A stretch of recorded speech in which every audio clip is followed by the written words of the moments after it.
Cabinet started off by getting an update on Zimbabwe's response to the Covid-19 outbreak.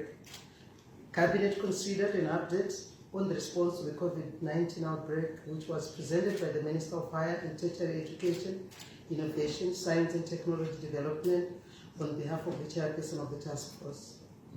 Cabinet advises that as of 28 June 2021, Zimbabwe's cumulative Covid-19 cases stood at 46,442, with 37,187 recoveries and 1,736 deaths. The recovery rate stands at 80%, with 96% of Covid-19 positive cases being attributable to local transmission. The number of active cases stands at 2,923. Cabinet noted with concern that the surge reported the previous week continued, with a total of 3,882 cases recorded during the period under review, compared to 1,239 reported the previous week. This represents a 213% increase. The majority of cases were recorded in Mashonaland West with 1,798. Then Mashonaland Central had about 1,375. Midlands 493. In Mashonaland West, Kariba, Karoi, Makonde, Chinoi, Mangura, Chidamoyo, Magunje, Chirundu. All these are hotspots. In Bulawayo, Skulumane, Emakandeni, in northern suburbs. Then in Mashonaland Central, Mount Daru. In Mashingo, Chiredzi. And in Midlands, Kwekwe, all these have been designated as hotspots. Members of the public are strongly discouraged from visiting or transiting through these spots. Under case management, infection, prevention, and control, the nation is informed that hospital admissions due to COVID-19 have increased. As of 27 June 2021, there were 353 hospitalized COVID-19 positive cases, of which 40 were new admissions, 97 were asymptomatic, 209 were mild to moderate, whilst 44 were severe, and 3 were in intensive care unit. Noting that the frontline staff were given opportunity to vaccinate ahead of others, the nation is advised that a considerable number of frontline workers, about 20%, have still not presented themselves for vaccination. Given the risk this poses not only to other workers but also to patients, Cabinet has set 14th July 2021 as the deadline for the vaccination of all frontline workers. After this date, those who have not been vaccinated would not receive COVID-19 insurance payouts. For the avoidance of doubt, those vaccinated staff members who test positive still will, however, be eligible for the COVID-19 insurance payout. On law and order, Cabinet advises that as the number of COVID-19 cases and hotspots continue to increase, law enforcement agencies have widened the scope of operations to help the Ministry of Health and Childcare contain the spread of this virus. Furthermore, security forces have heightened patrols along the country's borders. Considering that agriculture is an essential service, the nation is informed that the Grain Marketing Board, COTCO, and TILB normal operating hours will be maintained across the country. Cabinet advises that government continues to review the situation. To this effect, His Excellency, the President has already issued further directives in this regard. Moving on to the progress report on the procurement and rollout of COVID-19 vaccines. Cabinet received an update on the procurement and rollout of COVID-19 vaccines as presented by the Vice President and Minister of Health and Childcare, Honorable C.G.D.N. Chiwenga. As of 27th June 2021, a total of 764,248 people had received their first dose of COVID-19 vaccine and 534,906 their second dose. This is across the country. Cabinet is pleased to report that measures have been put in place to increase the procurement of vaccines. The following quantities of the COVID-19 vaccines have already been procured. 2 million doses of Sinovac vaccine, and this will be coming by end of this week. Then another 1,500,000 doses is expected mid-July 2021. Then another 1,500,000 doses by August 2021, and another 1.5 million doses expected by September 2021. Cabinet would like to reassure the nation that measures are in place to safeguard health. In addition, the nation is advised that travelers coming from the countries with high risk of the Alpha and Delta COVID-19 variants of concern shall have to follow the following. 1. Be quarantined in a designated hotel at their own expense. And 2. Have PCR tests conducted at their own expense as follows. Tested on arrival, then tested on day 3, then tested on day 5, and tested on day 10. We move on to reports on the 700-day cycle of the Second Republic. Cabinet received reports on the 700-day cycle of the Second Republic from the Ministers of Women Affairs, Community, Small and Medium Enterprises Development, then Minister of Primary and Secondary Education, Minister of Youth, Sports, Arts and Recreation, and Minister of Higher and Tertiary Education, Innovation, Science and Technology Development. The Minister of Women Affairs, Community, Small and Medium Enterprises Development advised Cabinet that funding of 20 women's projects is at 90%, with funds having been disbursed to 17 projects by POSB. A total of 163 women from 3 provinces were trained in business management. Each project got $300,000, amounting to a total of $6 million. 100 women empowered clubs will be established in all the 10 provinces. The nation is advised that funding for post-COVID-19 recovery of 50 SMEs is at 84%. 46 projects were identified and visited under the OPEC Fund for International Development, that is OFID, and 66 projects were identified and visited under Small and Medium Enterprises Development Corporation, SMEDCO. A total of 89,600,000 Zimbabwe dollars was disbursed to 42 projects under SMEDCO SME Fund, creating 68 new jobs, and 589 jobs were sustained. Under the OFID program, 10 projects were approved for funding to the tune of $411,000. The Minister of Primary and Secondary Education apprised Cabinet that 25 schools out of the annual targeted 200 schools have been registered. The nation is advised that 345 radio lessons were developed and are being broadcasted from an annual target of 750 radio lessons. The development of learner modules is at 50%. We also informed that a total of 16 classroom blocks out of the targeted 100 schools infrastructure were completed. Regarding the development of e-learning platforms, he informed Cabinet that one platform was developed. The platform is now accessible to learners, teachers, and parents for use as supplementary teaching and learning materials. The Minister of Higher and Tertiary Education, Innovation, Science and Technology Development reported that the Wetlands Master Plan for Zimbabwe was developed and is now in place. Regarding the Agricultural Research and Development Program, the nation is informed that one industrial cattle pen at Chinhoyi University of Technology, CAT, is at 90% completion, while the commercial milking parlor thread is 100% complete. It is highlighted that the Mafura beneficiation plant building in Manezi is at 95% completion. Construction of the Kushinga Pikelela Female Hostel is at 95% completion.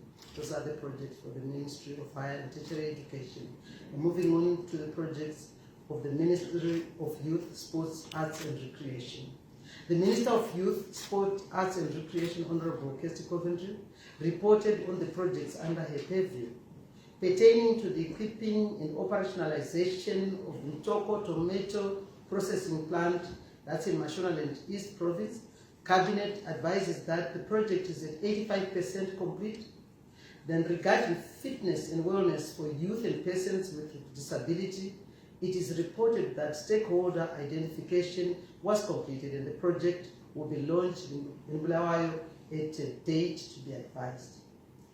On the construction of Chambuta Cultural and Creative Gazebo in Masvingo Province, Cabinet advises that the superstructure is 100% complete and roofing is at 80% level of completion. The nation is informed that skills outreach programs were conducted in Midlands Province, Matabeleland South, and Matabeleland North provinces. It is reported that to date, 2,979 girls and 364 boys were trained. 3% of those trained under skills outreach program are enrolling for full-time courses at vocational training centers, and 15% of the trained have gone for attachments in formal employment. Cabinet then received an update on the 2021 winter wheat production and maize marketing season. Cabinet considered an update on the 2021 winter wheat production and maize marketing season, and this was presented by the Minister of Lands, Agriculture, Fisheries, Water and Rural Settlement, Honorable A.J. Masuka. Cabinet advises that of the 85,000 hectares which were planned for wheat, 62,879 hectares have been planted for the Presidential National Enhanced Agricultural Productivity Schemes, which is Command CBZ Agro Yield, and also private sector scheme. Plantings are 53% above what was planted last year. The nation is informed that a total of 296,443 metric tons of maize, which is an increase of almost 306%, and then 29,205 metric tons of traditional grains, and an increase from last year of almost 1,184%. And then soybeans, 10,198 metric tons, and an increase of 866%. All these have been delivered to date to the GMB. An increase which is a marked improvement from 2020 deliveries, as you can see. On tobacco marketing, Cabinet advises that cumulative sales of 170,866,000 were realized this year, valued at US $468,962,000, 19% above last year. This was due to prices which were firmer, 13% firmer than last year, and also due to better quality of tobacco which was offered by farmers. Of the reported 277 cases of illegal sales of tobacco, there have been 144 convictions to date, and total tobacco export shipments have reached 65,474 million kgs to almost more than 50 destinations. And this is as at 25th June 2021. 94% of the tobacco has been sold under contract and 6% under auction. To date, decentralized selling points have handled 43% of the tobacco. The Cabinet received a report on the 40th Annual General Meeting and Symposium of Shelter Afrique, and this was from the 20th to the 25th June 2021 in Yaoundé, Cameroon. The Minister of National Housing and Social Amenities, Honorable Garwe, reported that the 40th Annual General Meeting and Symposium of Shelter Afrique was held from 20 to 25th June 2021 in Yaoundé, Cameroon. Zimbabwe was elected as the first vice chairperson of the Shelter Afrique Bureau, and will host the 41st AGM and Symposium. Cabinet approved Shelter Afrique's pledge to invest in Zimbabwe through funding mixed housing construction ranging from 3,000 to 10,000 units, also establishing a building technology plant with a proposed shareholding of 51/49 for Shelter Afrique and Government of Zimbabwe respectively, and also establishing regional office for the SADC region in Harare. Government will provide the requisite land. Then we cabineted an update on preparations for Zimbabwe's participation at Expo Dubai 2020. The Minister of Foreign Affairs and International Trade, Honorable F.M. Shaw, updated Cabinet on preparations for Zimbabwe's participation at Expo Dubai 2020, which runs under the theme Connecting Minds, Creating the Future. Cabinet approved the amendment of Zimbabwe's sub-theme from Zimbabwe, the land of great people, for Zimbabwe, a land of great opportunities. The nation is informed that milestones have been completed to date, and they are as follows. 1. The development of Zimbabwe's technical participation architecture, and 2. The formulation of the National Coordinating Committee and its respective subcommittees. Then 3. Finalization of the country's pavilion design. Then 4. Development of an online application for companies to showcase their products. 5. Development of Zimbabwe's official website for Expo 2020. And 6. Participation in Expo 2020 Dubai Children's Tales from around the World Book. Cabinet advises that Zimbabwe's pavilion will be the country's main showcase, whose storyline will be expressed through exhibits, audio visuals, and amplified by objects.